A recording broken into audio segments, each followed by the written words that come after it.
Bonsoir à tous, j'espère que vous allez bien. Et ma première question, avant toute présentation, avant la présentation de Noémie Daval, Noémie D sur l'écran, est-ce que vous m'entendez? Alors, Aline, Sandrine, super, bonsoir. Oui, Elisa, bonsoir, bonjour tout le monde.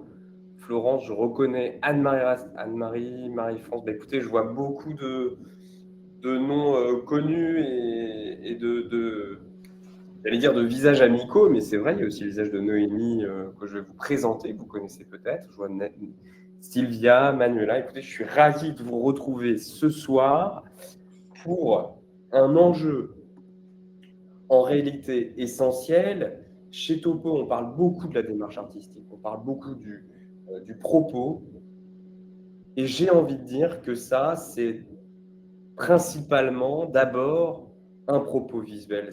Je m'explique, on fait du texte, on verbalise, et pourtant ce qui est immédiat, c'est évidemment l'œuvre que vous créez, la proposition que vous faites, et aussi évidemment la manière de communiquer. Mais cette communication, elle est principalement visuelle. Il y avait une agence qui avait dit qu'une image valait 1000 mots. Je dirais même qu'aujourd'hui, à une ère, peut-être que une ère où l'image est quand même omniprésente et que les dossiers de candidature se réduisent, c'est-à-dire que il y a encore quelques années, quand on a commencé, un bon dossier, ça pouvait être 20 pages. Aujourd'hui, eh bien, ce sont principalement des images et beaucoup de dossiers de candidature reposent sur une chose, une image, une identité visuelle, plutôt qu'un texte. Et donc, la question cruciale et la volonté d'organiser cette rencontre avec Noémie, je vais vous la présenter ensuite, elle vient de là, elle vient de cette essence, j'allais dire cet essentiel plutôt, que votre identité visuelle, c'est-à-dire le site, la typo que vous allez utiliser, le portfolio, la mise en page du portfolio, et bien tout ça, et bien ça vient donner des informations, indiquer, vous positionner dans un milieu, plus encore que le texte. Et donc, c'est pour ça qu'on va rentrer dans les détails avec Noémie. Noémie, elle est, peut-être que vous la connaissez, on travaille ensemble depuis le début de la Condamine, et je vais même vous dire, c'est elle qui a fait notre identité visuelle chez Topo, hein, donc c'est vraiment important. Et avec Noémie, on travaille ensemble depuis 10 ans, et elle nous fait vraiment l'immense honneur d'être là avec nous ce soir. Donc vraiment, Noémie, merci beaucoup. Est-ce que tu peux te présenter en 2 mots avant de commencer? Oui, tout à fait. Eh bien déjà, bonsoir à tous. Je suis vraiment ravie et honorée d'être avec vous pour ce temps. Donc, comme l'a dit Pierre, je m'appelle Noémie Daval et je suis directrice artistique. Donc, pendant 10 ans, j'ai accompagné des entreprises en France et à l'étranger en tant que free. Et depuis 3 ans, je travaille pour les marques My Little Box et Gambette en spécialité print. Très bien. Aujourd'hui, allez, si tu nous faisais une courte présentation des enjeux, ton objectif, ouais. dans ce que tu veux proposer là, dans la présentation que tu as préparée pour nous. L'objectif, pour moi, avant tout, c'était de vous encourager, de vous donner des outils pour qu'à la fin de cette présentation, vous puissiez vous dire à la fois c'est OK, je peux le faire, je peux au moins commencer, et que vous puissiez vous dire aussi OK, cette situation, je vois à peu près ce que c'est, je peux me repérer. C'est un peu débroussailler un peu la jungle de la typographie, de l'identité visuelle. C'est ça l'objectif. Et tu nous as proposé un exercice pour ceux qui le veulent à la fin de ta présentation. Vous pourrez dans le chat nous envoyer votre site internet si vous le souhaitez et Noémie pourra le commenter en direct et faire des retours en direct, un peu comme une relecture de portfolio ou de site internet d'un point de vue de la direction artistique, d'un point de vue visuel. C'est ça ? Oui, tout à fait. En bienveillance, bien sûr. Et vraiment, pas de jugement. Voilà, vraiment, c'est déjà formidable d'essayer et de faire, quel que soit le pas, il est formidable. Ok, très bien. Bon, ça fait beaucoup de formidables, Noémie. On y va. Alors, petit conseil, souvent, on ne va pas regarder le chat tout de suite. Je vous explique pourquoi, parce que quand on fait la présentation, quand on regarde le chat, on peut être perturbé par toutes les questions ou par les personnes qui se connectent. Donc, eh bien, moi, je vais même couper ma caméra et mon micro, te laisser un peu en solo, donc Noémie, et quand tu auras fini, eh bien, vous pourrez poser toutes vos questions dans le chat.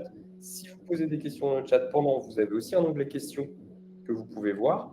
Et moi, je vais de toute façon récupérer vos questions et après, animer la conversation avec Noémie et qu'on pourra tout savoir avec Noémie. Eh bien, merci encore Noémie et à Merci tout à l'heure. À tout à l'heure. Bien, bonsoir à tous. Ce que je vous propose, c'est que le temps qu'on va passer ensemble va se dérouler en 3 parties. En première partie, on va voir ensemble ce qu'est une identité visuelle. Ensuite, comment concrètement vous pouvez créer la vôtre. Et après, nous aurons le fameux temps d'échange et Q&A. Et c'est parti pour définir ce qu'est une identité visuelle. Donc, on pourrait dire qu'une identité visuelle, c'est l'ensemble des éléments visuels qui donnent à une marque, un projet, une entreprise, sa personnalité. Si on prend le cas d'Apple, qui est une entreprise qui vend principalement des ordinateurs et des téléphones, vous allez forcément penser à des éléments visuels qui sont associés à la marque. Peut-être que vous allez penser à ce dessin, une pomme croquée, noire, blanche. Et c'est normal parce que c'est leur logo que l'on va retrouver pratiquement sur tous leurs produits. Depuis des années, depuis le début, on retrouve ce logo. Il a changé de couleur, autrefois il était arc-en-ciel, mais il est resté, la forme est la même.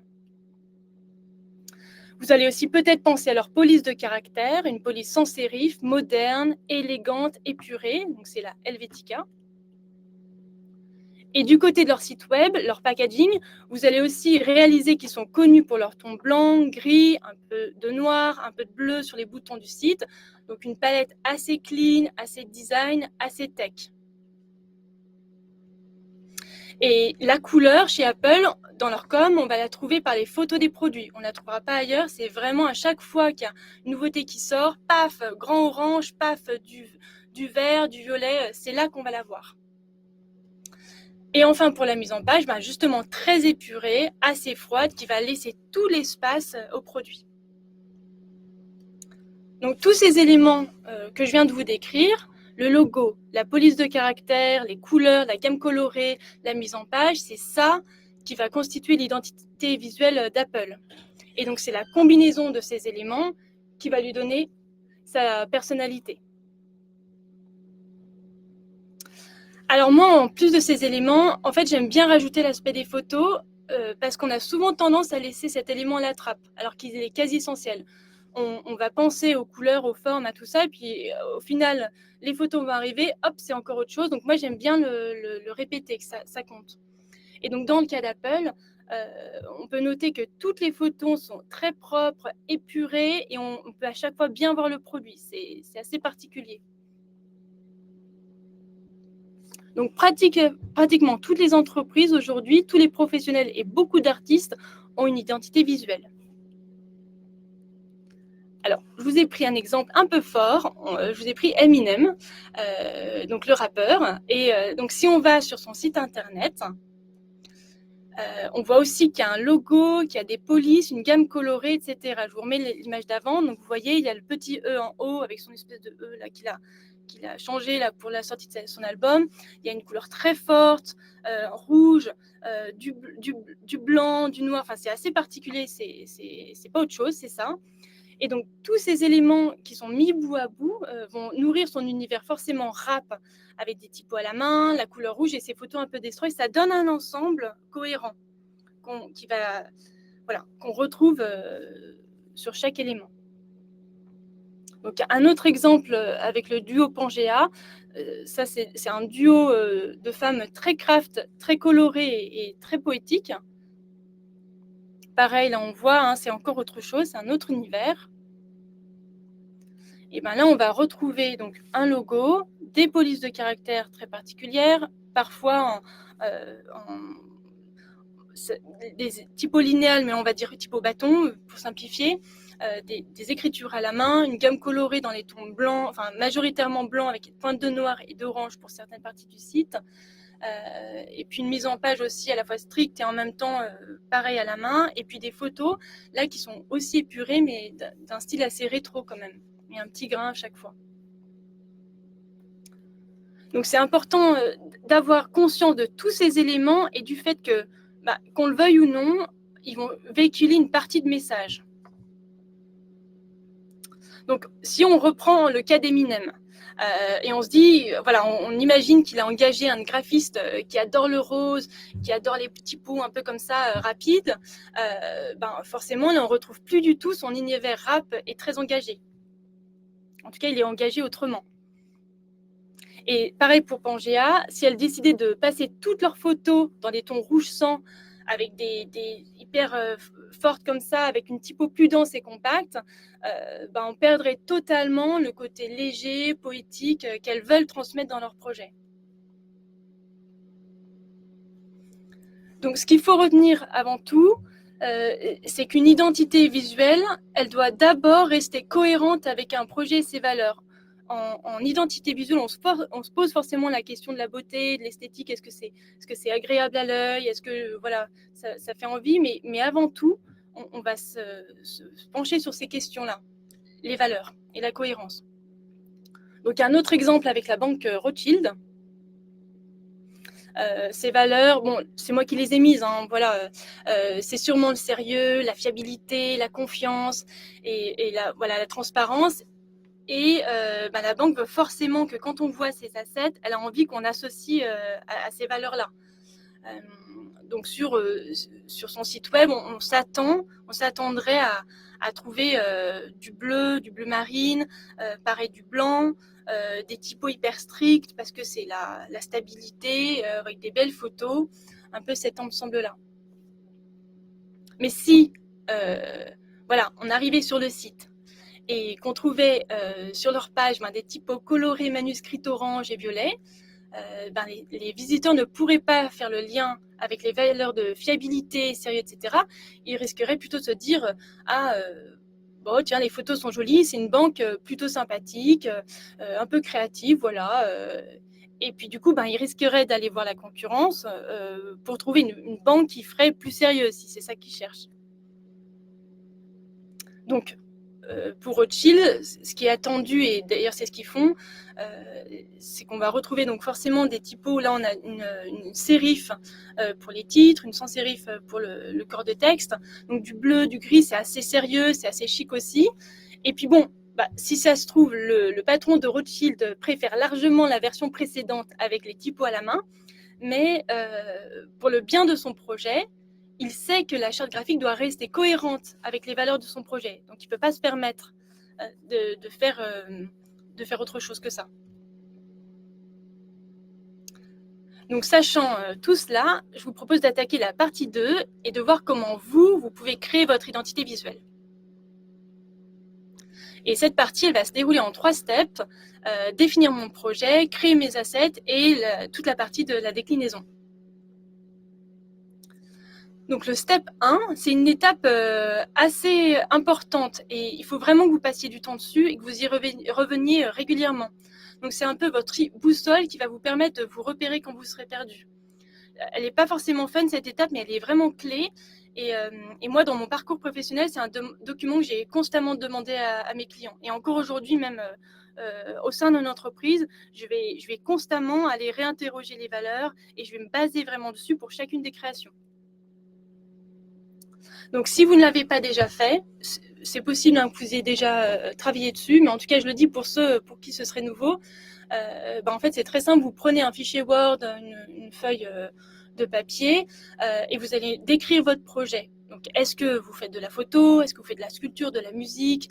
Est-ce que vous êtes seul? Est-ce que vous êtes un collectif?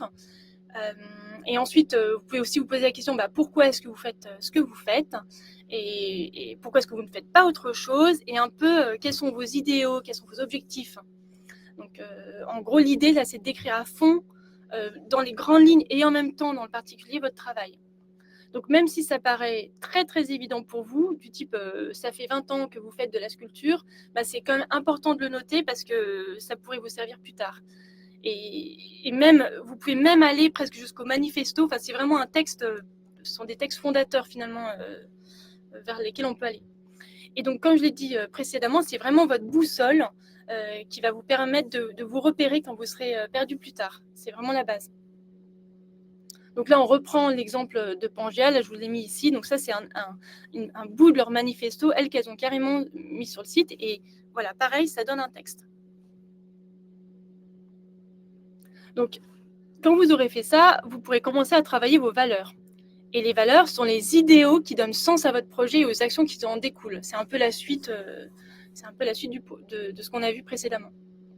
Donc, par exemple, si on prend l'entreprise Nike, grosse industrie de vêtements de sport qui domine le marché, ces valeurs, elles vont être l'innovation, l'inspiration, l'inclusivité, l'authenticité. Et si on prend par exemple un artiste comme Olafur Eliasson, donc danois qui travaille sur la relation entre la nature et la technologie, ses œuvres intègrent la notion d'espace, de temporalité, de design et de science. Et il collabore aussi pas mal avec son studio, avec des architectes et des scientifiques régulièrement. Donc là, c'est moi qui les ai mis, c'est vraiment, à voir s'il mettrait ça lui, mais en tout cas, on pourrait se douter que ces valeurs, ce serait donc l'environnement, la collaboration, l'innovation, le sensible et la science. C'est vraiment, voilà, en tout cas, c'est pour vous donner un aperçu de ce que ça pourrait donner. Donc pour vous, en fait, ça va être assez simple. Si vous avez déjà fait ce texte et qu'il est bien construit et que vous avez bien détaillé, en fait, tout est déjà là. Donc là, on reprend le texte de Pangea, leur manifesto, et les mots sont ici. Là, il y a la collaboration, la poésie, la joie, l'imaginaire et la nouveauté. Et quand on regarde leur travail, on se dit en fait, chacune de leurs productions, chacune de leurs collaborations et la manière dont elles présentent leur travail sont vraiment, reflètent une partie de, peut-être pas chaque mois, chaque fois, mais en tout cas un ensemble. Et donc, dans les moments de doute, on peut se dire, en fait, voilà, imaginons un jour, 10 ans après, elles ont oublié leurs valeurs, en fait, y revenir, c'est ce qui leur permettrait de dire que ça, en fait, elles ne le veulent pas, mais qu'au contraire, c'était ça qui était leur ancrage. Il y en a un qui correspond aux valeurs et un qui n'y correspond plus. Enfin, un exemple, pardon. Donc, quand vos valeurs elles sont posées, quand vous avez fait ce travail-là, vous pouvez ensuite passer à votre cible et aussi votre public. Donc, c'est peut-être plus facile pour certaines pratiques que d'autres. Mais en tout cas, si vous pouvez, plus tard, ça va vous aider à choisir sur quel canal est-ce que vous allez communiquer. Donc, par exemple, dans certaines pratiques, ça ne sert à rien de se mettre sur TikTok parce que personne n'est sur TikTok. Et donc, il faut peut-être se mettre, je ne sais pas moi, sur Instagram, sur Facebook, je dis n'importe quoi. Mais en tout cas, ça va vous permettre de vous orienter. Donc, là, il faut regarder un peu les tendances, les gens qui vous regardent, les gens qui viennent à vos expos, les gens qui vous écoutent. S'il y a une typologie qui peut se dessiner, ça peut être intéressant pour vous. Et là, pareil, ça vaut le coup d'écrire. Et enfin, une question qui est quand même importante, c'est de regarder la concurrence. C'est un mot pas forcément sympa, mais voilà. Donc, est-ce que vous en avez ? Et pareil, c'est important de s'y attarder parce qu'aujourd'hui, il y a plein de gens qui communiquent. Et c'est assez, il y a des canaux. Donc, on va sur Internet, c'est très facilement, tout le monde peut faire facilement la même chose. Donc, ça peut être intéressant pour vous d'aller voir ce que fait le voisin d'à côté. Comme ça, vous pouvez vous dire, tiens, je suis dans la même catégorie que cet artiste, mais ma manière de faire est un peu différente. C'est en ça que voilà, moi j'ai autre chose à apporter, j'ai autre chose à dire. Et tout ça, en fait, tout ce travail-là, l'objectif, c'est quand même de gagner en notoriété, en visibilité. L'important, c'est que les gens vous voient et vous comprennent. Donc voilà, je le remets ici. En gros, il faut passer du temps sur Internet et les réseaux pour regarder la stratégie un peu d'autres personnes. Et là, vous pouvez même regarder voilà, les posts, est-ce qu'ils fonctionnent, est-ce que vous faites mieux, est-ce que vous faites moins bien. Par exemple, est-ce que les gens autour de vous vont pas être sur Internet, mais vont écrire leur statement sur des leaflets qu'ils vont mettre dans des galeries. Je dis n'importe quoi encore. Ou est-ce qu'ils distribuent des cartes de visite. Ça, c'est vraiment, la réponse vous appartient. Mais en tout cas, c'est important de voir ce que dans votre espace, dans votre... il y a le mot communauté qu'on utilise pas mal aujourd'hui, mais en tout cas dans votre ensemble, voilà ce qui se fait et ce qui ne se fait pas. Et vous, ensuite, ce que vous allez décider d'en faire. Voilà, donc ça, c'est un peu un résumé. Donc, ce qu'on vient de voir, le projet, les valeurs de mon projet, mes cibles et mes concurrents, ça, c'est vraiment ça va être vraiment votre socle. Et peut-être que vous allez commencer, et peut-être que 6 mois plus tard, vous allez vous dire, oh là là, ben maintenant, je fais complètement autre chose. Avant, je faisais n'importe quoi, de la couture. Maintenant, je fabrique des chaussures en plastique. Ça va faire évoluer votre projet. Et peut-être que votre cible aussi va évoluer. Et ça, c'est vraiment OK. Parce que c'est un travail sur lequel on doit s'interroger régulièrement. Moi, à peu près, je dirais, une entreprise ou un groupe, il s'interroge au minimum une fois par an sur ces questions-là. Au mieux, il le fait tous les trimestres, mais c'est vraiment un travail ongoing comme ça, qui continue et qui n'est pas vraiment acté. Après, il y a certaines catégories où c'est là, et puis voilà, ça ne bouge pas, mais la plupart du temps, ça évolue quand même. Donc, je vous mets un petit exemple là d'entreprise qui a un peu raté sa com et justement qui a oublié sa cible, qui a oublié un peu ses objectifs. Et donc, c'est Gap, l'entreprise de vêtements, qui est quand même assez établie. Sauf qu'un jour, l'équipe marketing s'est dit, tiens, il nous faudrait un nouveau logo. Ils n'ont pas fait... ils ont oublié de passer par 2-3 analyses. Et puis, ils ont eu ce logo-là. Problème, tout le monde déteste. Et ils se sont fait complètement descendre sur les réseaux. Et donc, 7 jours après, ils sont revenus à leur ancien logo. Donc ça, c'était un peu cata parce que du coup, c'est de l'argent et du temps gâché. En plus, l'entreprise n'allait pas super bien. Donc, ça ne renvoyait pas une très bonne image. C'est pour vous dire que tout le monde... en fait, après, on fait notre analyse et puis on peut aussi se planter, mais dans le meilleur des cas, il faut l'éviter. Donc, quand vous pensez être au max de toute cette étape, vous pouvez seulement passer à l'étape 2, avec le choix de la typo, la création du logo, la gamme colorée. Alors, il y a certaines personnes qui vont le faire en même temps. Ça peut se faire, mais le risque, c'est d'avoir des allers-retours un peu inutiles. Donc, moi, j'aurais tendance à dire, faites la step 1, ensuite faites step 2, et le step 2 sera beaucoup plus court. Et en termes pas de délai, mais en termes de temporalité, moi, je dirais que c'est à peu près 1 mois, 2 mois, grand max. 1 an, c'est trop long sur une charte graphique. Et si on s'y met H24, ça peut être fait en 15 jours. Donc là, avant pareil de se lancer, moi je mets aussi un gros warning. Faut pas se lancer tout de suite dans la création d'un logo, d'une typo, tout ça. Parce que souvent dans les projets, on va un peu retrouver ce schéma. On est très heureux, on a trouvé un logo, on a trouvé les couleurs, on est content, le client est content. Et puis 2 mois après, on fait un petit tour et puis on se rend compte que zut, en fait, le projet existait d'une certaine manière à côté. Ou alors, tiens, il y avait une super idée, on est passé à côté. Et après, c'est vraiment trop tard pour tout changer. Donc, moi, mon conseil, c'est de faire une grosse veille. Là, je vous ai mis le lien de Pinterest. Moi, je trouve que c'est un site assez pratique. Vous vous inscrivez et puis vous faites des systèmes de tableaux. Mais en gros, vous pouvez faire des moodboards, des tableaux, vous regardez ce qui se fait. Quand vous voyez des flyers dans les événements, vous pouvez les prendre, vous les prenez en photo. En fait, le but de toute cette phase-là, c'est de regarder tout ce qui se fait, d'ouvrir au maximum le champ des possibles et de vous préparer, d'être bien nourri et ensuite vous pourrez avancer. Mais en fait, si vous ne le faites pas, vous risquez un tout petit peu de perdre en efficacité, ce serait dommage. Donc, quand vous avez fait bien le tour, vous pouvez commencer à préciser vos recherches et attaquer la typo.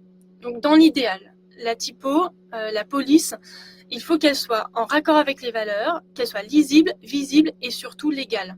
Donc moi, dans les slides qui suivent, je vais vous présenter 5 grandes familles qui peuvent vous intéresser pour votre projet.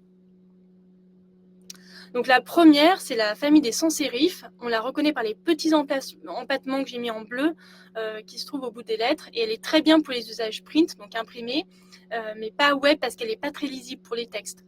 Et généralement, quand on l'utilise, en fait, ça renvoie à des notions un peu d'élégance, de qualité, luxe et aussi rétro dans certains cas. La deuxième famille, c'est la famille des sans-sérifs. Là, on a perdu les empattements. Et c'est ce qu'on appelle en langage courant, ce que je disais plus haut, la typo bâton ou typo linéale. Voilà. Donc, elles sont parfaites pour le print et le web car elles sont très lisibles. Et par leur simplicité, elles vont renvoyer à des images de modernité, de simplicité, et elles sont utilisées quasiment partout. En troisième, alors ça c'est un peu un choix personnel, mais je vous l'ai mise parce que je la trouve hyper intéressante. En plus, pour les artistes, c'est la mono. Enfin, toutes les monos, donc elles sont fixes, mono. Et je vous les ai mises parce qu'elles peuvent apporter un côté hyper premium. Et le seul hic de cette fonte, c'est vraiment la lisibilité. C'est que parfois, il faut bien gérer les textes, mais vraiment super typo. Après, on a les manuscrits. Alors, elles sont vraiment à manier avec précaution parce qu'elles sont craft, elles sont littéraires, mais parfois, elles vont donner un côté justement trop littéraire. Et alors, moi, par exemple, je me suis fait coincer dernièrement dans un projet où on s'est un peu emballé, et puis on s'est dit, voilà, on va tout écrire à la main. En fait, c'est affreux de faire ça parce que du coup, on passe un temps infini à écrire, c'est jamais droit. Enfin, on peut se lancer dans un truc un peu compliqué si on passe au script, qu'on l'écrive nous, ou alors qu'on prenne une typo sur Internet. Et là, à ce moment-là, le problème, c'est vraiment la lisibilité. Donc, c'est des typos, moi, que je garderai surtout pour les titres. Et puis, j'ai mis aussi le côté enfantin parce que des fois, on va les retrouver sur des... Bon, ça, c'est à voir. Après, c'est vraiment un avis personnel, mais voilà, ça peut-être pas... Et enfin, la cinquième catégorie, donc, ce sont les fantaisistes. Et ça, c'est une grande famille de typos qui sont vraiment complètement différentes. Donc là, je vous en ai mis une, mais il n'y a pas de règle. Et là, pareil, moi, je dirais attention à la lisibilité, à l'image qu'elle renvoie. Il ne faut pas qu'elle cannibalise le reste de votre créa. Et pareil, hyper intéressant quand même pour les titres. Donc moi, une option que j'aime bien et qui se fait pas mal en ce moment, c'est de mixer les typos. Donc par exemple, vous prenez une sérif pour un titre et une sans sérif pour le corps du texte. Le corps du texte, c'est tout c'est les blocs de texte. Et pareil pour l'association mono et sans sérif. Donc il y a plein de sites qui donnent des exemples d'associations et moi je vous conseille simplement d'aller voir ce qui se fait et ensuite de faire un peu vos associations. Sur Pinterest, on en voit pas mal. Et sur les packs aussi, ça peut être une bonne source d'inspiration. Pas forcément d'aller chercher des posters ou des choses comme ça, mais il y a beaucoup de packs et beaucoup de jeux typo. Alors, ensuite pour la question de la lisibilité, la légalité. Donc toutes les fontes ne sont pas gratuites et en général il faut payer pour utiliser, il faut payer une licence pour les utiliser. Donc là je vous ai mis une liste que vous pouvez screener et en gros c'est une liste de fonderies, donc des créateurs de typographie, de police, de fonderies et de sites qui proposent des typos libres de droit. Donc il faut bien juste vérifier les licences, mais dans ces cas-là, en fait, vous pouvez utiliser ces typos pour vos projets personnels du moment que ce n'est pas commercialisé. Et si ça doit être commercialisé, c'est précisé aussi, mais c'est ma petite banque personnelle et j'y reviens souvent. Et après, pour ceux qui ont Adobe, vous avez tout à disposition sur la suite. Et pareil, il faut juste vérifier les licences. Parce que parfois, elles sont plus restreintes que ce qu'on pense. Voilà. Et pour ceux qui sont OK de payer, qui ont envie de se faire un peu plaisir, moi, je vous conseille, avis personnel complètement, c'est le duo de Violaine et Jérémy et aussi Pangram. Donc là, pareil, vous avez les liens directs. Et ce sont deux très belles fonderies. Il y a des très beaux projets, de beaux travails sur la ligne et hyper adaptable aussi sur plein de supports et sur plein de types de travaux. Donc quand on a fini ce bloc-là, arrive le moment de la création du logo. Donc ça peut être le travail titanesque. Et pareil, je dirais que les règles pour un logo, les règles de base, c'est qu'il soit lisible, visible et simple et qu'il reflète bien les valeurs de votre projet. Donc le degré 0 du logo, c'est juste le nom de la marque.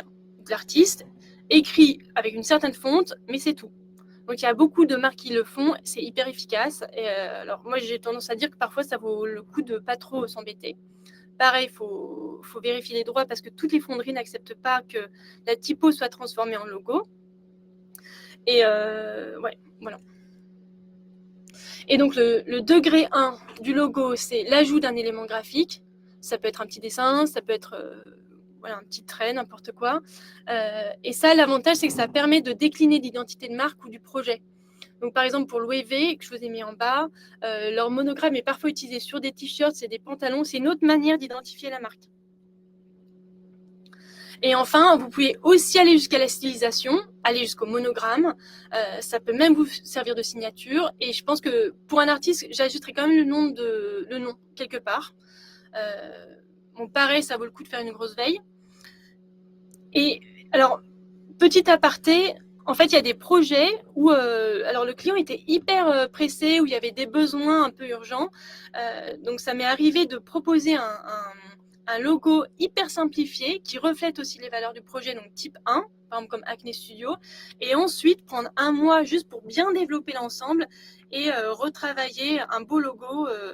Et ça m'est arrivé plusieurs fois, et aujourd'hui, du coup, les entreprises utilisent voilà, le logo bien travaillé et ça fonctionne. Donc juste pour ce temps, un peu d'hésitation, on cherche encore son travail et en même temps on doit trouver des investisseurs ou en même temps on doit se faire connaître, il y a une urgence, ça peut être aussi une option 1, c'est d'utiliser ces 3 degrés de possibilités. On passe à la couleur et ça, c'est peut-être aussi important que le logo finalement. Alors, là, je vous dis quelque chose que vous savez sûrement, mais je vous l'ai remis parce qu'on a tendance à l'oublier quand on passe au domaine du graphisme. Mais en gros, en fait, de façon consciente ou non, on associe des idées à chaque couleur. Donc, par exemple, gris, c'est triste, rose, c'est pour les filles. Et ça peut vous servir de garder ces a priori en tête, même si vous pensez autrement, juste de savoir que 90% de la population trouve qu'une association bleu et rose, ça fait enfantin, ça peut vous aider. Et après, moi, juste mon conseil, c'est de lire Michel Pastoureau, tout simplement, parce que ses bouquins sont très bien, hyper complets, ça va vous permettre de voir des ramifications aussi auxquelles vous n'auriez pas pensé au premier abord. Donc, la plupart des artistes, surtout plasticiens, vont garder tout leur texte en noir et avoir des fonds blancs. L'idée, c'est de faire ressentir au max les photos, que ce soit lisible et clair pour le regard extérieur. Et en gros, la comparaison qu'on peut faire, c'est les murs des galeries qui sont blancs pour qu'on voit bien les tableaux ou les sculptures. Après, il y a certaines personnes qui vont choisir de mettre un élément, un bout de la typo en couleur, et ça va apporter de la dynamique à l'ensemble. Voilà. J'ai mis que ça pouvait cannibaliser le reste, c'est vrai, c'est à prendre en compte. Et puis après, il y a l'option full. Bon, là, la typo, le fond, tout peut être coloré. Alors, c'est intéressant et ça fait des prises de partie fortes. Moi, je dirais, vous pouvez mixer. Pareil, il n'y a pas forcément de règles. Vous pouvez dire, voilà, je fais mon site web fond blanc, mais j'aime vraiment le jaune. Bon, si vous voulez vraiment utiliser du jaune, si vous êtes vraiment focus sur cette couleur, vos cartes de visite, elles peuvent être jaunes. Ou alors, la première page de votre cahier d'exposition, il sera jaune. Voilà, ça peut être aussi des combinaisons. Mais en tout cas, à prendre en compte. Ça veut dire que le jaune sera associé, fera partie intégrante de votre travail. Ensuite, on passe à la mise en page. Et là, pour cette partie, moi, je dirais, il faut d'abord rester simple. Il y a plein de possibilités pour la mise en page, il y a plein de règles, il y a plein d'idées. Mais au tout début, je dirais, vous ne prenez pas trop la tête. Une technique qui est utilisée, c'est juste de faire des grilles. Donc, vous faites des règles et en gros, vous vous alignez sur les règles. Voilà. Et si vous pouvez décaler, mais du moment que les règles se retrouvent. Donc là, vous voyez sur le deuxième exemple avec Heinz, il y a un premier texte qui est à gauche, ensuite il y a un petit décalage, c'est aussi raccord avec les lettres. Ça va donner un ensemble assez cohérent à l'œil. Et c'est simple. Donc là, je vous ai mis le site d'Apple. Voilà. Si on prenait ce site-là et qu'on décalait, c'est OK. Mais inconsciemment, le cerveau, il va se dire, il y a un truc, je sais pas. Voilà. Donc ça, c'est vraiment à prendre en compte. gardez bien les règles en tête. Et ça, sur InDesign, c'est assez facile. Vous pouvez les mettre en place, pareil sur Illustrator. Alors, si on parle des photos, enfin, le petit point là sur lequel je m'attardais tout à l'heure dans le cas d'Apple, en fait, mon point, c'est surtout la question des portraits. Parce que souvent, en fait, on voit le travail est super, les tableaux sont super, l'ensemble est hyper cohérent, ça marche. Et puis d'un coup, il y a la photo, et la photo, elle est floue. Ou alors, elle est complètement pixelisée. On se dit, ah mais zut, il y a un truc que je comprends pas trop. Donc moi, je dirais, vous pouvez, faites le style que vous voulez, mais juste évitez les pixels, le flou bizarre. Enfin, vraiment, j'ai pas d'exemple là bien vous montrer à part les 2 photos que j'ai trouvées sur Google. Mais voilà, on voit les petits carrés du pixel. Ça, je trouve que c'est un peu dommage à chaque fois, ce genre voilà, un peu de différence. Voilà, et donc quand vous avez fait tout ce travail, vous avez donc un logo, des polices, une gamme colorée, une mise en page et des photos, un style de photo. Vous pouvez ajouter toujours des règles du type le logo ne doit jamais être bleu, ou encore les typos manuscrits doivent être toujours être mis en citation. Et ça va vous donner ce qu'on appelle une charte graphique. Et ça, c'est pratique si vous voulez externaliser votre com, parce que la personne n'aura plus qu'à appliquer vos guidelines. Ça, c'est vraiment une histoire de nom, identité graphique, charte graphique. En vrai, c'est vraiment du wording. Donc la dernière étape, celle qui nous reste, c'est l'étape de la déclinaison. Donc, c'est-à-dire que vous allez reprendre les éléments de votre charte et les appliquer sur différents supports. Si toutes les étapes précédentes ont été bien réalisées, normalement, il n'y a plus trop de questions à se poser. Il faut juste décliner. Donc, mon conseil, c'est de garder une cohérence. Il faut voir ça comme une grande collection. Alors, comme je disais tout à l'heure, si vous voulez vraiment garder la couleur, vous pouvez peut-être l'utiliser partout sur votre site, en full sur vos cartes de visite. Et pareil ici, il faut de la cohérence. Donc, un petit exemple avec Eminem que je vous remets ici. Donc, si Eminem prenait son site et qu'à côté, ses cartes de visite ressemblaient à ça, les gens seraient un peu perdus. Voilà. Alors, vous pouvez vous dire, je vais aller sur Canva, le super site gratuit qui est en ligne. Et ça, effectivement, c'est une très bonne idée parce que du coup, vous avez des mises en page qui sont déjà faites et vous n'avez plus qu'à les remplir. Et en plus, ils ont ce système de règles. Voilà, vous pouvez justifier très facilement. Alors, super, mais moi, j'aurais tendance à dire attention parce que du coup, en fait, parfois, on se laisse un peu emporter. Ah, c'est magnifique, ce bleu, ce vert. Tiens, je vais complètement changer d'idée. Moi, j'aurais tendance à dire, n'oubliez pas vraiment ce qui vous a amené ici. Et n'oubliez pas que Canva, c'est un outil et ce n'est pas votre driver. Ce n'est pas lui qui doit vous dire ce qui est bien. C'est vous qui savez, c'est vous qui faites. Et c'est Canva, entre guillemets, qui est au service.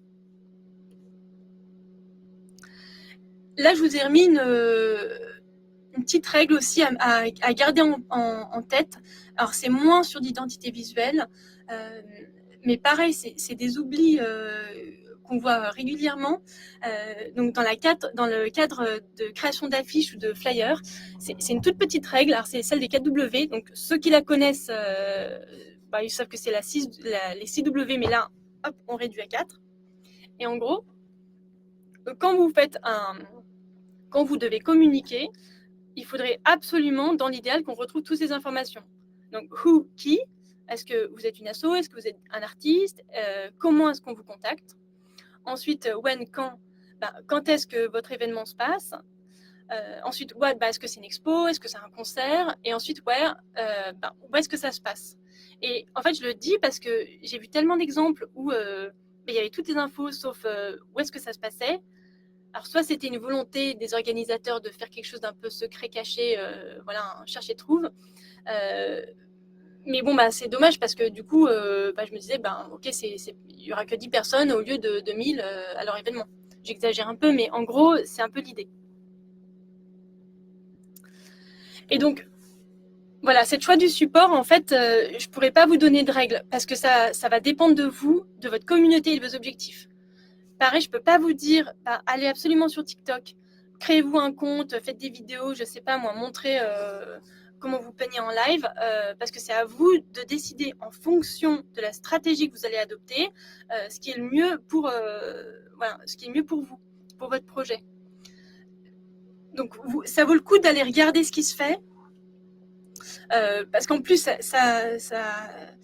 les tendances, elles changent assez vite, et puis on se dit même, ah zut, je suis hyper en retard.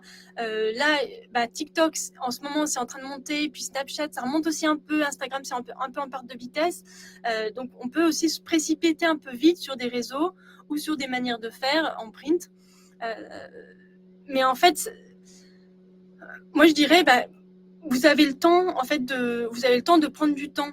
Et si vous n'êtes pas influenceur, si vous n'avez pas 1 million de followers, et puis il faut absolument être au jour le jour, vous pouvez regarder un peu comment les réseaux fonctionnent, voir un peu ce que fait votre communauté et ensuite décider. Si vraiment vous deviez être sur les réseaux, moi je vous conseillerais Instagram. Vous faites vos tests, vous voyez comment ça se passe et ensuite vous ajustez. Et peut-être que vous direz à la fin, en fait, ça sert à rien d'avoir une page Instagram parce que j'ai aucun abonné, ça marche pas. Et du coup, j'en sais rien, moi, si ça se trouve, vous passerez sur YouTube, qui marche très bien d'ailleurs. Ou alors, vous direz, moi, je fais que du print, je distribue des lettres dans les boîtes aux lettres des gens. Je dis n'importe quoi aussi, mais voilà. En tout cas, il n'y a pas, vous n'êtes pas soumis à des règles d'influenceur. Donc, en gros, tout ce que je viens de vous dire, mon point, c'est que l'identité visuelle, elle est au service d'un projet. C'est pas au service d'idéaux, de beauté, ou c'est pas fait gratuitement, mais c'est vraiment pour accompagner vos images, pour accompagner votre texte et pour vous aider à gagner en notoriété, gagner en efficacité et gagner en lisibilité. Et un conseil, moi, que je pourrais donner, et je me dis aussi régulièrement, c'est OK de prendre du temps, c'est OK de se tromper et c'est OK de faire marche arrière, c'est OK de faire comme Gap. Voilà. Si vous avez des questions, n'hésitez pas. Merci beaucoup. C'est super. J'espère. Mais je vois qu'on a déjà plein de trop chouette. de liens. Donc ça, c'est... Merci pour ta présentation, Noémie. Oui. Moi, j'ai pris des notes Oui. de manière un peu scolaire. Voilà, je dois t'avouer. Mais parce que j'ai trouvé des choses très concrètes. Alors, c'est vrai que tu navigues avec l'univers de l'entreprise. Oui. Ma première question, c'est moi, si je me mets à la place d'artiste, je me dis, OK, moi, je suis tout seul. Gap, c'est je ne sais pas combien de milliers de personnes. Rothschild, on n'en parle pas. Comment quelle est mon approche? Il n'y a pas de différence pour moi, en fait. Je fais aucune différence entre l'entreprise, un gouvernement, un État et une personne. C'est exactement la même chose pour moi, c'est les mêmes stratégies. Et d'ailleurs, tout le monde fait les mêmes erreurs. En fait, ce qui est hyper intéressant, moi je le vois, mais au quotidien, c'est fou. Mais on a des réunions entières là-dessus. Et je me dis, ça pourrait être la même personne pour mes copines d'à côté. En gros, ils vont sur Internet et ils font des essais. La seule différence, c'est qu'ils vont mettre des chiffres et qu'ils vont faire une présentation PowerPoint devant 50 personnes. D'accord. C'est juste ça, mais la manière de penser sa com, c'est la même. Elle est pareille. Je ne fais pas de différence. Ouais, d'accord. Très bien. Ça, c'est pour poser les choses. Tu vois. Deuxième chose, je trouvais que c'était hyper intéressant. Tu as fait toute une série presque logique quand tu veux faire un document pour réfléchir. Tu as mis logo, police, gamme colorée. Après, tu as mis autre chose.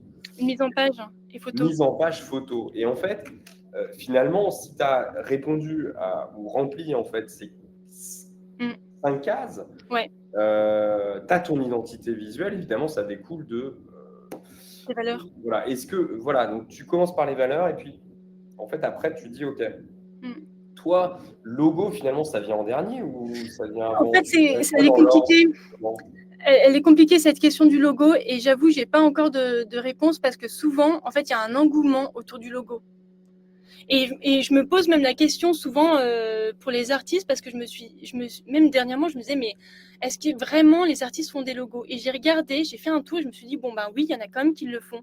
Je regardais Daniel Arsham et je me disais, bon, ben, le coup n'est pas neutre quand on est un artiste isolé et non une société avec... Oui, mais en fait, oui, je vois Attention, les Rémi, commentaires. ne lis pas tous Ouais, les il faut pas que je commentaires, lise, oui, mais je suis même d'accord. si la question d'Anne-Marie, elle est très Elle est pertinente, hyper pertinente, ouais. elle est hyper pertinente. Ouais. Mais enfin, Ouais. voilà, si tu reviens sur le logo premier avant. Le logo, en fait, moi je l'ai pas mis en premier, je l'ai mis après la typo. D'accord, donc c'est Ouais, déjà, pour calmer un peu. valeur, propos, Voilà. etc. Ensuite, typo. Voilà. Ensuite, je me pose la question du logo. Ça peut être très L'idée, simple, c'est de hein, se comme ce que tu as calmer. mis, Oui. Paul Smith, ou alors comme après, tu as mis d'autres petits exemples, enfin, même très bien, hein, je trouve vraiment super, très simple. Et couleur, tu le fais quand? Enfin, tu vois, La comment tu couleur, vois? en fait, alors, mais c'est pareil, ça dépend des artistes. Est-ce que c'est du. euh, Logo et couleur, c'est les mêmes blocs difficiles. C'est les mêmes qui peuvent déchaîner des passions. La typo, je dirais, c'est une manière d'introduire le sujet. On commence à regarder. En fait, ça va obliger le cerveau à rentrer dans le travail des valeurs. Ok, d'accord, voilà. Il y aura moins d'enjeux, en fait. On va moins se mettre la pression, mais on va pouvoir regarder. Et surtout quand on est seul, moi, je l'ai fait pas mal aussi pour moi. Et je me suis dit, mais tiens, en fait, juste de regarder ce qui me plaisait sans grands enjeux, ça m'aidait. Et après, naturellement, en fait, on va aller avoir la typo. Okay. Et après la couleur, bah, c'est là aussi en fait où la couleur c'est compliqué parce que en fait la plupart des artistes ils font fond blanc comme je vous ai dit, ils font fond blanc et typo noir. Ouais, bien Parce sûr. que c'est l'œuvre qui compte. Mais il y en a quand même, par exemple, j'allais sur le site de David Hockney, qui a un site absolument dégueulasse, mais je me disais quand même, il a mis une petite couleur. Tu pourrais lui donner des conseils de Non, mais non, il est au-dessus de tout ça. Il n'a plus besoin. Mais en tout cas, mais je trouvais ça fabuleux. Je me suis dit, il a pris cette liberté, elle est géniale. Il a osé. Il a osé faire un truc, parce qu'il est Il a aussi osé. peut-être à un niveau de notoriété qui lui permet, à partir Oui, du moment où mais il en fait, fait quelque chose, je si lui sais se pas, hein. permet, pourquoi pas un autre, tu vois? Oui, c'est vrai. Et en fait, il Alors n'y a pas de règle. Il n'y a pas de justement, règle. est-ce que tu veux te prêter au jeu un peu du tirage au sort, mais après très rapidement. Alors, tu peux partager ton écran en cliquant. Donc tu peux ouvrir dans le chat Oui, les sites et très rapidement nous dire ce que tu penses en reprenant peut-être ta grille oui. couleur, photo, mise en page, police, logo. Et puis C'est nous faire intéressant. Ouais, des commentaires. Alors c'est vrai que c'est très compliqué ce que tu vas ouais. faire parce que tu connais pas forcément la démarche et le positionnement de l'artiste, donc c'est pas évident. Mm. Mais voilà, Bah là, j'ai pris Daniel Dédérien. Super. allez, on y va. Très petite. Est-ce que tu peux le partager à l'écran? Ah oui, alors attends. Comment faire ça? Partager. Tac. Je vais désactiver. Je repartage.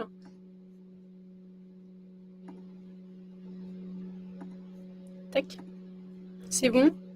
Ah non. Alors on y Ah non, va, non, on va c'était pas voir. bon. Non, j'étais sur Non, ça Daniel c'est Dédérien. Emmanuel Favreau. Ah oui, et c'était un super site. Bon, c'est très bien aussi, mais du coup, je sais pas comment je peux y accéder. Alors Emmanuel, non, Ah voilà. Ok, c'est bon, Daniel, je l'ai. tu l'as? Ouais, tout refusé. Bah super. Bah oui, là, il y a une couleur. Alors, vas-y. Qu'est-ce que tu peux nous dire, par exemple? Alors moi, je trouve Reprends ta super. grille, ce que Bah, tu en penses. premier, en fait, c'est hyper clair. Comment dire? On voit la grille. Alors, l'Emmanuel Favreau est un peu décalé par rapport au deuxième, mais bon, ça c'est ok. Tac, tac, tac, je regarde. C'est-à-dire, Oui, en fait, là, il y a une ligne. Alors là, entre le premier, au niveau des règles, franchement, c'est nickel.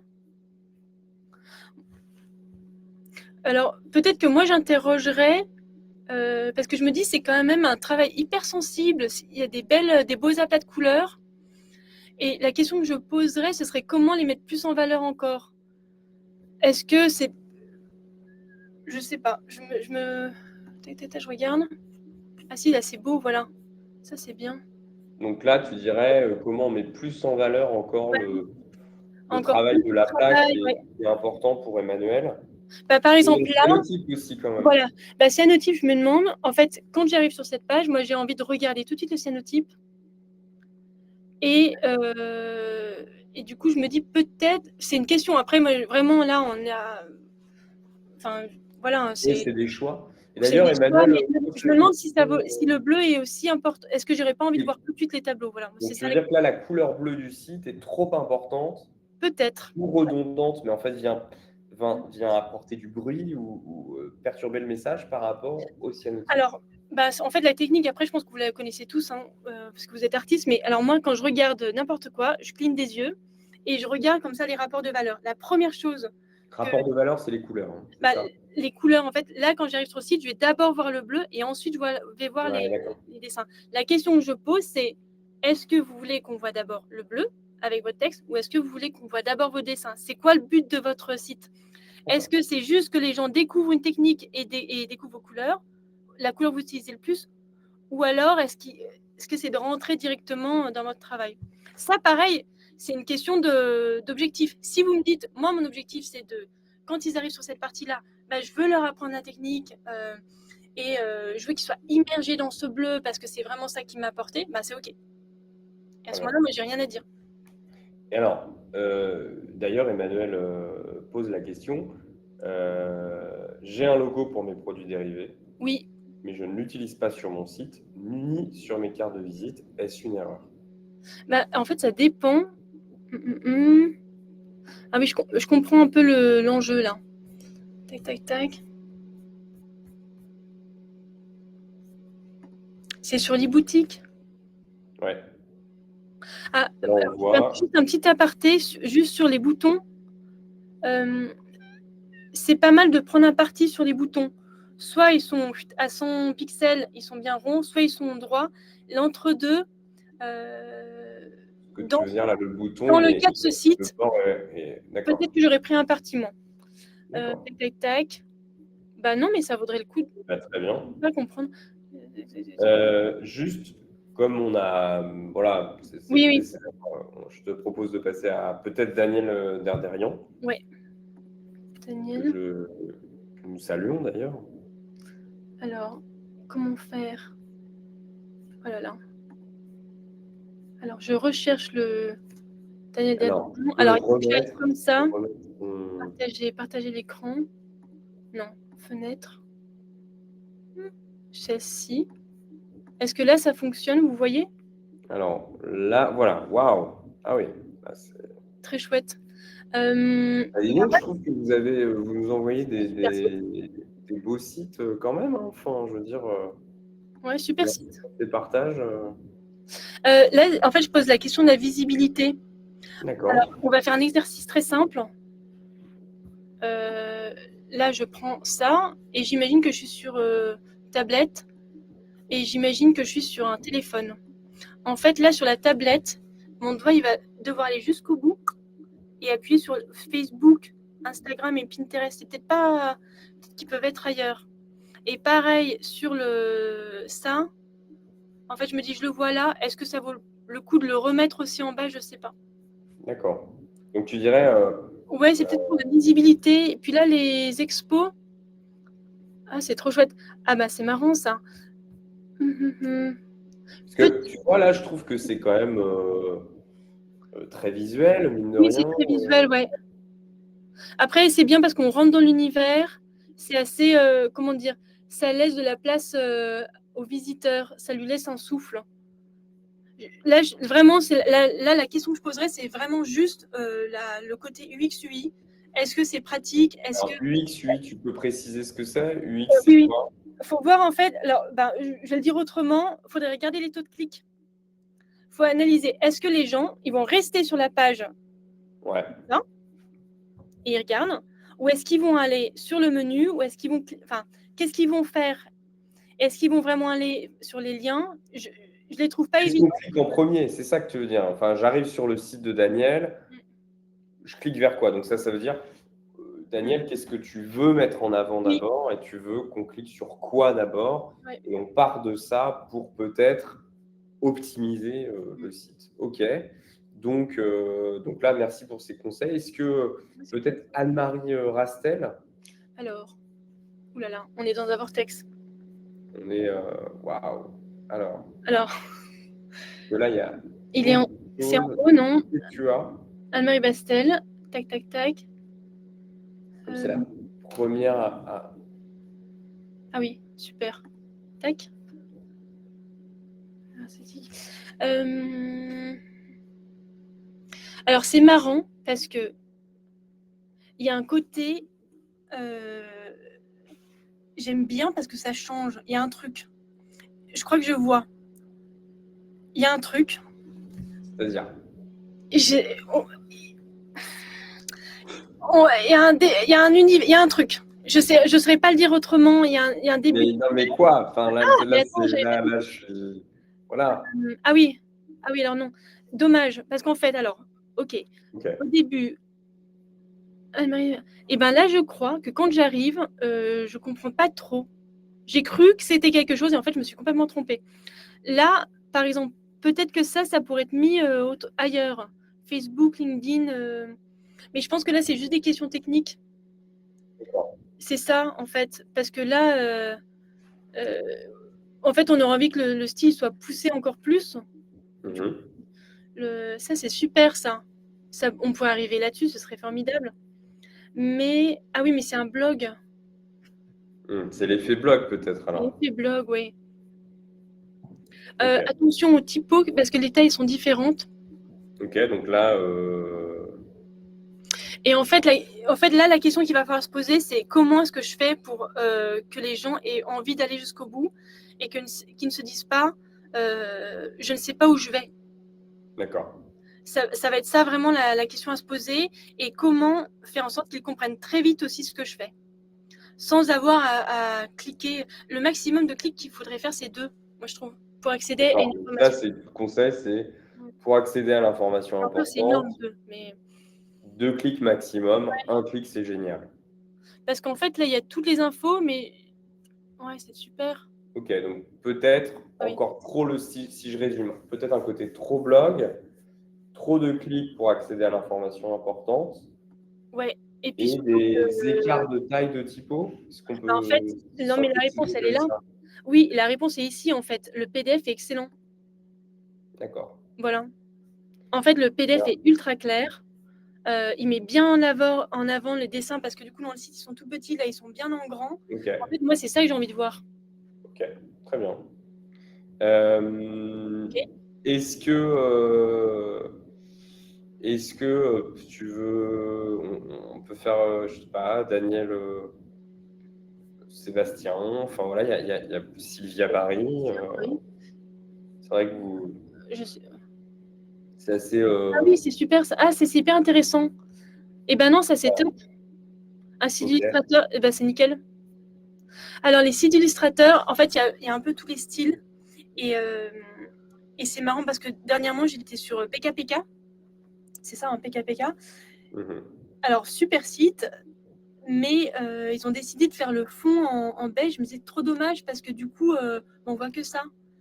Et limite, on se dit, bah, c'est une super agence, mais moi, ce que j'ai envie de voir, c'est les artistes. Et là, je trouve ça bien parce que du coup, c'est très clair. Moi, si par exemple, ouais, c'est exactement le genre de site qui est ultra clair. En fait, pour les illustrateurs, parce que nous, on bosse pas mal avec des gens, ouais, justement, des illustrateurs, on va aller regarder leur travail. Principalement, ça va se faire par Instagram et on va se passer les contacts. On se les envoie comme ça. Après, on va aller sur les sites et là, on va se faire des screenshots. On va dire, OK, d'accord, qu'est-ce que tu penses du travail de cette personne? Et là, on a besoin de beaucoup de clarté parce qu'il faut qu'on aille très vite. D'accord. Donc en fait, t'es illustrateur, en fait, on regarde rapidement ton site web ou ton Insta d'ailleurs, j'imagine, et on décide en Ouais, 2 secondes si on veut aller plus loin avec toi. Donc en fait, pour voilà. ça, il faut qu'on voit très vite. Et Ok. il faut qu'il y ait un numéro de téléphone ou un contact. Ok, donc ça, Parce que par ça exemple, serait mais ça peut hyper bon, en une pratique. heure. Ouais, ouais, c'est des fois il y a Alors, des ça, besoins. c'est vrai. D'ailleurs, je sais pas pourquoi on ne me voit plus, mais je me remets. Hop, est-ce qu'on me voit? Oui. Et ce que je disais, c'est vrai, je le dis souvent aussi. Là, je me joins à toi à ce que tu dis. C'est vrai, vous allez être appelé par des numéros Mm. de prospection désagréables. Mais en même temps, quand il y a un formulaire, on n'a pas envie de le remplir. Mm. Donc, si vous mettez un formulaire sur votre site, c'est quand même plus compliqué et c'est vrai que c'est moins bien. Est-ce que Sylvia Barry, par exemple? Je voulais juste dire un dernier truc, adresse de la page des articles. Ça, j'ai pas trop compris ce que c'était. Peut-être que ça vaut juste le coup de mettre lien ici, plutôt que le nom de l'adresse. Ah oui, de ne pas mettre... Ouais. Peut-être. Ça, c'est peut-être le seul truc que je dirais. Mais sinon, c'est très bien. Hein. Ah oui, c'est bien, le numéro de téléphone. Super. Est-ce que, je sais pas, Daniel, Sébastien, Sylvia, enfin... Tac, tac, tac. Daniel Boucon. Ouais. Bah là, très clair. Là, c'est bien. Moi, j'aime bien parce que quand on voit aussi les collections, en fait, il y a un moment où, bref, on devait, dans le cadre d'une galerie, il fallait qu'on choisisse des artistes. Et pareil, ça allait très vite. Et ce qu'on aimait bien, c'était voir les collections. Donc, on disait, OK, telle collection, c'est pas mal. On va aller voir là. Et ça simplifiait. Voilà, enfin, ça simplifie tout. Et comme ça, c'est très clair. On a le nom des œuvres, on a aussi la taille des tableaux, on a toutes les infos. Et comme ça, on peut s'attarder sur d'autres questions. Voilà.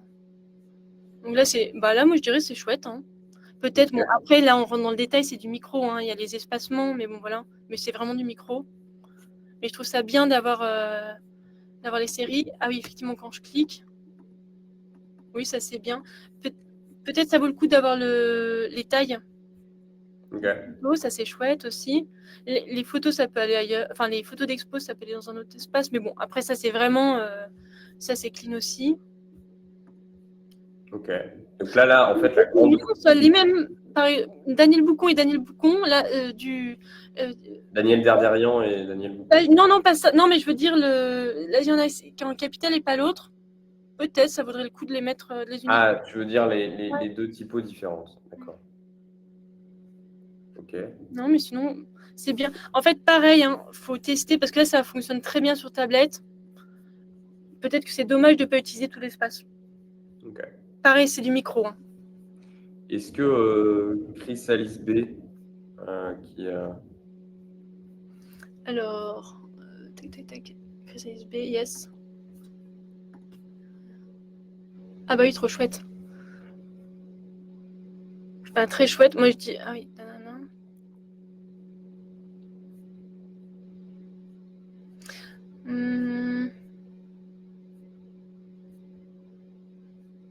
Peut-être...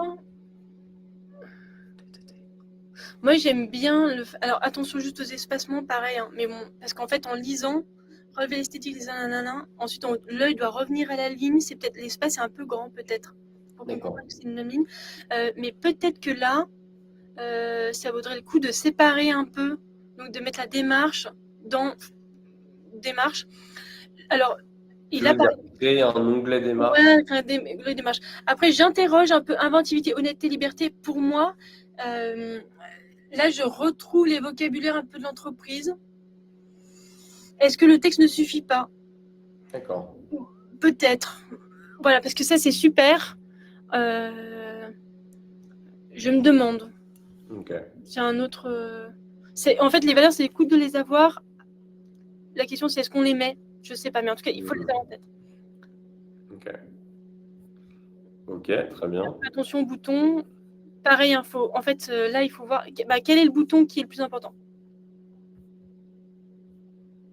Ok, très bien. Quel est le bouton qui est le plus important? Peut-être pour terminer. C'est super tout ça, franchement. Enfin, pardon, je me prends un retour, mais. Non, mais très bien. C'est bien. On peut terminer avec un dernier. Et puis, Florence Régnier. Je crois qu'on l'a pas fait. Qui ça? Florence Régnier. Florence Régnier, voilà. Et puis. Bah là, en fait, là, moi, j'ai envie de le voir en super grand. J'ai envie. Là, je me dis, attends, trop dommage, il faut que je prenne mes lunettes pour le voir. Et là, il y a un souci. Il y a un souci, en fait, de. Zut, en fait, le menu, zut, il est en bas. Alors qu'en fait, il faudrait le mettre en haut ou ailleurs, mais là, on comprend pas trop. Mais on donc peut-être mettre la photo sur le côté et le... Ou je sais pas, enfin, on peut mettre... Alors, pour les sites, en fait, les personnes les plus inventives sur les sites, Si vous vous dites, j'ai pas envie de faire comme tout le monde, vous allez regarder tous les sites de graphistes.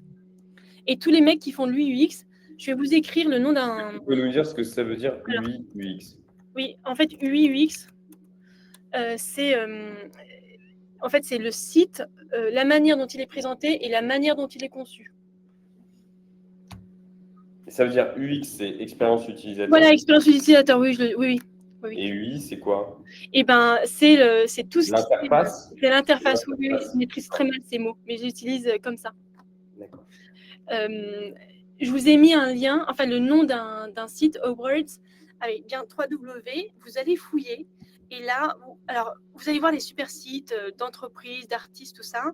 Mais ce qui va peut-être vous intéresser, c'est si vous fouillez bien des sites de graphistes et des mecs qui connaissent un peu justement comment, enfin qui maîtrisent un peu tous ces codes du web, et ça peut vous donner des idées. Et donc là, il y a des gens qui se disent, bah moi, j'ai pas envie de faire un truc super compliqué, je vais juste une liste déroulante sur la gauche. C'est là qu'il faut aller fouiller. C'est une mine d'or. Et après, de lien en lien, vous trouverez d'autres personnes. Mais vraiment, je vous le conseille. Il ne faut pas être inquiet parce que ça, c'est des niveaux, ouais, ça peut être compliqué, mais vous pouvez trouver des pépites. Bon. Est-ce que tu nous donnes un dernier conseil, parce qu'on arrive au bout de... Un conseil, c'est la cohérence. C'est toujours le même. Parce que là, on peut parler d'esthétique, on peut parler de... Voilà. Mais en fait, à chaque fois qu'on fait quelque chose, à chaque fois qu'on travaille, moi, je le fais quotidiennement. En fait, je travaille pour 2 marques et à chaque fois, les objectifs ne sont pas les mêmes. Et je suis obligée de me les répéter. En gros, pour une marque, je me dis, il faut absolument que la nana, elle soit immergée dans un univers. Il faut qu'elle rêve, la fantaisie. Et dans l'autre, il faut qu'elle soit inspirée. Il faut qu'il y ait un message fort. Ça n'oriente pas du tout mon travail de la même manière. Et la question, faut que vous posiez constamment, c'est pourquoi est-ce que je fais ça? Pourquoi est-ce que je veux communiquer? À quoi ça sert? Pas votre travail, parce que votre travail il est très bien et c'est pas le lieu de la question, mais pourquoi est-ce que les gens vont aller sur votre site? Très bien. Attention, les réponses parfois elles font mal, mais il faut en avoir conscience. Eh bien, merci. Et ça, justement, Céline demande un devis, quel budget avec un pro? Un site pro, ça dépend en fait. Là, il y a tous les budgets. C'est quoi le budget minimum? Ça dépend parce que si c'est un... Ouais, les budgets minimum. Après, là, je vous donne des prix, voilà, mais on peut commencer à 1005, ça peut monter à 5000, ça peut monter à 10 000 selon la complexité du projet. Mais alors, Pour un site simple, moi, je dirais pour 500 €, on peut se trouver avec un truc hyper simple. Pour, 500 €? Ah ouais. franchement, non, mais s'il y a une page avec 2 photos, une page, 2 photos, pas de menu, rien. Là, je vous parle du degré 0. Mais enfin, je vous le dis parce que moi, j'ai fait ça pendant. Il y a un moment, je disais, en fait, le site web, ça ne sert à rien. Et il y avait je trouvais plein d'artistes qui faisaient ça, des illustrateurs, des DA, qui disaient, bon, en fait, pas envie, juste une page, une grande photo, le contact, une phrase d'intro et c'est tout. Très bien. Moi, j'ai fait ça pendant un temps. Mon site a craché, mais ça a fonctionné. Mais ça a bien fonctionné. Est-ce que tu as un mail? Si jamais on... Ah oui, Jimdo aussi, oui, ça c'est très bien. Le blog, oui, il faut utiliser ce qui est donné à notre disposition. C'est une époque formidable qu'on vit. Est-ce que tu as une adresse Oui, je peux vous donner mon... Je sais que tu as toujours beaucoup d'adresses, Noémie, mail. Oui, c'est-à-dire que Noémie, elle a 10 adresses mail différentes. Oui. Donc, c'est très compliqué de savoir quelle est la bonne. Tu peux nous en donner une des 10, peut-être? Je vais en donner une des 10. Noémie Daval, d'accord, ça c'est une que je connais. Voilà, ça c'est une adresse mail. Ça c'est une adresse mail, super. Mm. Écoute Noémie, franchement, merci beaucoup. J'ai appris plein de choses. J'ai trouvé que c'était très clair, pragmatique. Écoute, merci beaucoup. Et merci à vous d'être si nombreux. Franchement, on était au maximum, on était jusqu'à 53. Voilà, 53, donc c'était quand même c'était beaucoup. Donc voilà. Donc super, on continue hein, sur Topo avec plein de nouvelles conférences qui vont arriver. Donc n'hésitez pas non plus hein, à nous envoyer des conseils de conférences, puisqu'on a, enfin voilà, comme ça on s'améliore. Et puis l'idée aussi, c'est d'avoir de plus en plus d'intervenants et d'échanger, de faire une communauté comme ça avec Topo. Voilà. Merci beaucoup Merci à vous, vraiment. et Merci à vous tous. à très bientôt. À très Au bientôt. revoir. Au revoir.